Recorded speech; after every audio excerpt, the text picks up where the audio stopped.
জয় মহাকাল, জয় মা ভবানী। নমস্কার, আমাদের মন্ত্রতন্ত্র রিলেটেড ইউটিউব চ্যানেল অনাথের নাথে আপনাদেরকে স্বাগত। তো দেখুন, আমাদের এর আগে একটা ভিডিও আপলোড হয়েছে। সেই ভিডিওটাতে আপনাদেরকে বলা হয়েছিল যে বৃষ্টি স্তম্ভন করা হবে বা বৃষ্টি স্তম্ভনের মন্ত্র নিয়ে আসা হচ্ছে। তো সেই জন্য এই ভিডিওটা ওই ভিডিওটারই একটা ভিডিও অংশ বলতে পারেন, যে আমরা বৃষ্টি স্তম্ভন কীভাবে করা যায় বা বৃষ্টিকে কীভাবে আটকানো যায়। স্তম্ভন মানে আটকানো। তো বৃষ্টিকে কীভাবে আটকানো যায় সেই ব্যবস্থা করব। কোনো কথা বেশি না বলে একদম ডাইরেক্টলি যেগুলো কাজের কথা সেগুলো বলছি, যাতে আপনাদেরও সময় নষ্ট না হয়, আপনাদের ভিডিওটা দেখতে বোরিং না লাগে। তো আপনাকে বলি, যেটা হচ্ছে যে আপনাকে যদি কোনো বড় কিছু তন্ত্রের কাজ করা যায় বা করতে চান আপনি, তাহলে আপনাকে তন্ত্রবিদ্যার শিক্ষা নিতে হবে বা গুরুর কাছে গিয়ে শিখতে হবে। প্রথম কথা, ইউটিউব থেকে দেখে কিছু হয় না। এগুলো শুধু দু একটা তন্ত্রের শক্তি প্রদর্শনী বলতে পারেন। এমনি কিছু আপনি যে ইউটিউব থেকে দেখে বড় তান্ত্রিক হয়ে যাবেন সেরকম নয়, আর কিছু জাদুবিদ্যা দেখাবেন সেরকম নয়। এটা শুধু প্রমাণের জন্য আপনাদেরকে দেওয়া। তো তন্ত্র রিলেটেড বিষয়গুলো জানতে হবে, বুঝতে হবে, তারপর তন্ত্র করতে হবে। কোনো ইউটিউবে আমি বা আমার মতো অনেক তান্ত্রিক আছে যারা দেবে, বা কোনো লোক এসে আপনাকে বললো এই মন্ত্রে এই কাজ হয়, ওরকমভাবে ডাইরেক্ট করলে হয় না। কিন্তু আমি যে মন্ত্রগুলো দেবো আপনারা নিজেরাও করে দেখেছেন, সেগুলোতে কাজ হয়। এবং আপনি যেভাবে বলবো সেভাবে করলেই কাজ হবে। কিন্তু এটা কন্টিনিউ এরকম নয় যে কন্টিনিউ হবে। তো সেটার জন্য আপনাকে যেটা করতে হবে সেটা হচ্ছে যে প্রথমে আপনাকে এই জিনিসগুলো কি সেটা সামনাসামনি জানতে হবে। গুরুর কাছে হোক বা যেখান থেকে হোক আপনাকে নলেজটা নিতে হবে। গুরু মানে এই নয় যে আপনাকে গুরুর পায়ের কাছে পড়ে থাকতে হবে, যেতে হবে, গুরুর সান্নিধ্যে সবসময় থাকা। আপনি নলেজটা যেখান থেকে হোক নিলেই হবে। তাও গুরুর সামনে সান্নিধ্যে করলে একটা সুবিধাগুলো আপনাকে জানাতে পারবে বা সেখানে আপনাকে হেল্প করতে পারবে। এটা গুরুর কাজ। তো এবার কি করতে হবে আপনাকে বৃষ্টি স্তম্ভনের জন্য সেটা শুনুন। এই যে স্তম্ভন, যে কোনো ধরনের স্তম্ভন মানে আটকে দেওয়া, এটা তন্ত্রের শর্ট কর্মের মধ্যে পড়ে। তো শর্ট কর্মের মধ্যে স্তম্ভন আছে। স্তম্ভনের আলাদা নিজস্ব একটা দেবী আছে। আমরা মা বগলাকে হিসাব মতো তন্ত্রের আরও অনেক রকম গুপ্ত দেবী দেবতা আছে, যা কিন্তু আমাদের সাধারণভাবে আমরা যেটুকু জানি যে মা বগলাকে তন্ত্রের স্তম্ভনের দেবী বলা হয়। তো স্তম্ভন করতে গেলে আপনাকে মা বগলাকে স্মরণ করে, আপনাকে গুরুমন্ত্র স্মরণ করে, আপনি যেখান থেকে জ্ঞানটা পাচ্ছেন সেইখানের বিষয়গুলোকে সম্মান করে আপনি এই মন্ত্রটাকে শুদ্ধ আসনে বসে, আমি যে মন্ত্রটা বলবো সেই মন্ত্রটা শুদ্ধ আসনে বসে আপনাকে মোটামুটি 1008 বার জপ করে নিতে হবে। খালি হাতেই, পূর্ব দিকে মুখ করে বসবেন। কোনো দেবী মন্দিরে, দেবী বা দেবতার মন্দিরে পূর্ব দিকে মুখ করে, প্রতিষ্ঠিত মন্দির হলে খুব ভালো হয়, বসে প্রথমে সংকল্প করতে হয় যে কোনো এই ধরনের জিনিসগুলো। দেখুন, আরেকটা কথা বলে দিই, স্তম্ভন কিন্তু প্রকৃতির কোনো জিনিসকে, বৃষ্টি স্তম্ভন কি, বৃষ্টিকে আপনি থামিয়ে দিচ্ছেন, আটকে দিচ্ছেন। তো আমার কথাগুলোতে প্রমাণ এরকম নয়, আপনি কাজ করলে বুঝতে পারবেন। এবার এইটার আমার অনুমতিটা আমি বলতেছি শুনুন। এই বৃষ্টি স্তম্ভন কিন্তু করার অনুমতি হয় না। একটা বৃষ্টি স্তম্ভন বা যে কোনো আপনার ইচ্ছা মতো যদি আপনি এইসব আকাশ স্তম্ভন, বৃষ্টি স্তম্ভন বা কোনো কিছু স্তম্ভন করেন, আটকে দেন প্রকৃতির শক্তিকে, তাহলে এটা আপনার একটা গো হত্যা সমান পাপ হয়। যদি কোনো কারণ ছাড়া এটা করেন। এটা কখন করবেন?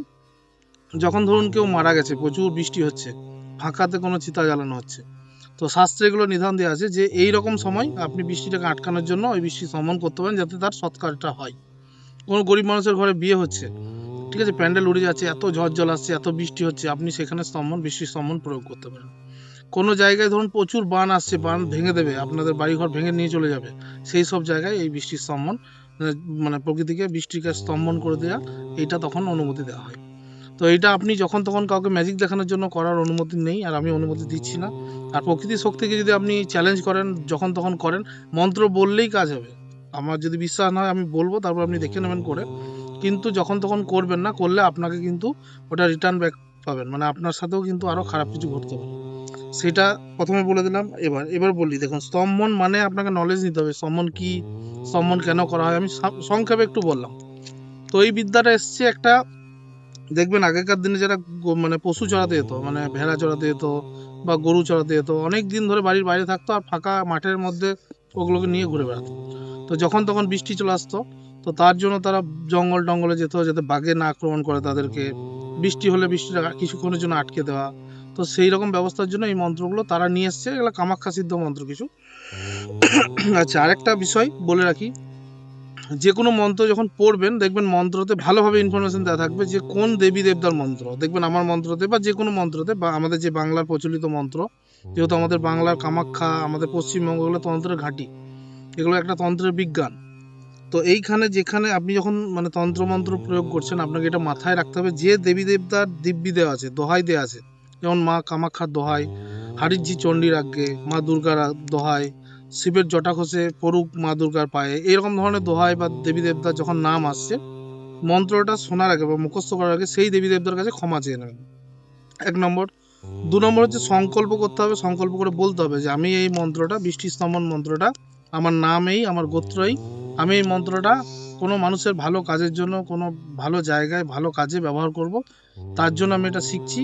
ঠিক আছে, এটা যদি মানুষ কোনো কিছু অসুবিধায় পড়ে তখন আমি তাকে হেল্প করার জন্য শিখছি, তখন আমি এটা ব্যবহার করব, সেটা বললে আপনি জলটা মাটিতে ফেলে দিলেন, সংকল্প করলেন। তারপরে মানে কোনো দেবী দেবতার মন্দিরে বসে 1008 বার মন্ত্রটা বিড়বিড় করে, কোনো মানে কোনো মালা দরকার নেই, আসনে বসে, পবিত্র আসনে বসে, পবিত্রভাবে বসে 108 বার জপ করে নেবেন।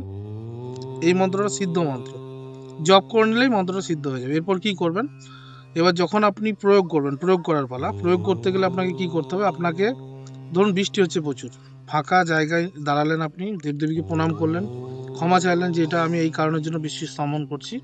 আপনার দুটো হাত এরকমভাবে রাখলেন, হাতে দুটো হাতকে আপনার সামনে, তারপর একবার মন্ত্র বললেন, দুটো হাতে একবার ফু দিলেন। ধরুন একবার মন্ত্রটা আমি বললাম, মন্ত্রটা স্ক্রিনে আমি দিয়ে দিচ্ছি।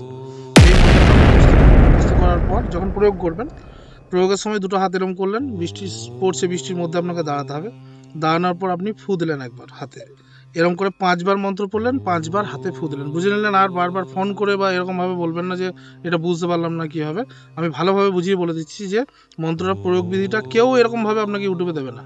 যত ইউটিউব চ্যানেলে যারা সত্যিকার এই বিদ্যাগুলো যাদের কাছে আছে, তারা কিছু জিনিস বাকি রেখে দেয়। আপনি দেখবেন যে কোনো চ্যানেলে পুরো জিনিসটা বলবে না, নিয়মটা পুরো বলবে না, নাহলে মন্ত্রটার মধ্যেখানে বাকি রেখে দেবে, আপনাকে ফোন করতে হবে তবে আপনাকে বলবে মন্ত্রগুলো, না হলে আপনাকে পয়সা দিতে হবে। কিন্তু এটা আমি এই বিদ্যাগুলোকে সমাজের কাছে নিয়ে যেতে চাইছি, মানে আমাদের একটা উদ্দেশ্য, অনাথের নাথের একটা উদ্দেশ্য, যে মানুষ দেখুক বা বুঝুক যে এখনকার দিনেও যারা চ্যালেঞ্জ করছে বা যারা বড় বড় কথা বলে ঠাকুর দেবতা হয় না, দেবদেবী হয় না, মন্ত্রতন্ত্র হয় না, তারা একবার নিজেরা করে দেখুক, নিয়ে আপনি তারপরের ভিডিও, আমার তো এই পরে ভিডিও আসবে, এই তো বৃষ্টির সিজন শুরু হবে, ধরুন কোনো মানে একটা ভালো কাজের জন্য একবার করে বৃষ্টির স্তম্ভন করবেন, আমি অনুমতি দিয়ে দিলাম, ঠিক আছে। তো বৃষ্টি স্তম্ভন করে বলবেন যে মন্ত্রটাতে কাজ হচ্ছে কিনা। আর এটাতে আরেকটা কাজ হবে, সেটা হচ্ছে মেঘ যদি প্রচুর বজ্রপাত হয়, আপনার কাছাকাছি বজ্রপাত হচ্ছে, এই মন্ত্রটা বললে বজ্রপাতটাও স্টপ হয়ে যাবে, বজ্রপাত হবে না। প্রয়োগ কীভাবে করবেন, একবার মন্ত্র বলবেন মুখস্থ, একবার হাতে ফু দেবেন, দুটো হাতেই ফু দিলেন, এরকম করে 5 বার মন্ত্র বলবেন, 5 বার ফু দিলেন। ফু দেওয়ার পর আপনি 5 বার তালি বাজাবেন, ঠিক আছে, জোরে জোরে, 1 2 জোরে জোরে, মানে বৃষ্টির সাথে মন্ত্র বলা হয়ে গেল, 5 বার তালি বাজাবেন। এরকম করে তালি বাজানো 2 থেকে 5 মিনিটের মধ্যে বৃষ্টিটা স্টপ হয়ে যাবে। বজ্রপাত হলে বজ্রপাতটা ওই জায়গার মধ্যে দেখবেন হঠাৎ করে অলৌকিকভাবে বৃষ্টিটা স্টপ হয়ে যাবে, আর বজ্রপাতও এখানে হবে না। তো এটা বিরাট কিছু বড় প্রয়োগ নয়, একটা বাচ্চা ছেলে এটা করতে পারবে, কিন্তু মন্ত্রটা সিদ্ধ করতে হবে ভালোভাবে, যেরকম বললাম সেরকম ভাবে করতে হবে, পুরো নিয়ম শৃঙ্খলা পুরোপুরি বলে দিয়েছি, সেই নিয়ম শৃঙ্খলার মারফত আপনাকে করতে হবে। আপনি যদি করেন এইভাবে, তারপরে রেজাল্ট কি হলো, আপনাকে যারা দেখছেন ভিডিওটা তারা অন্যজনাকেও মানে এমন জায়গায় নিয়ে যান ভিডিওটা, যারা বিশ্বাস করে না তন্ত্রমন্ত্রে, আপনারা নিজে করুন, তারপরে বলবেন আমাকে যে হ্যাঁ সত্যি হয়েছে না হয়নি, তারপর জানাবেন, তারপর আমাকে বলবেন। হর হর মহাদেব, জয় মহাকাল, জয় মা।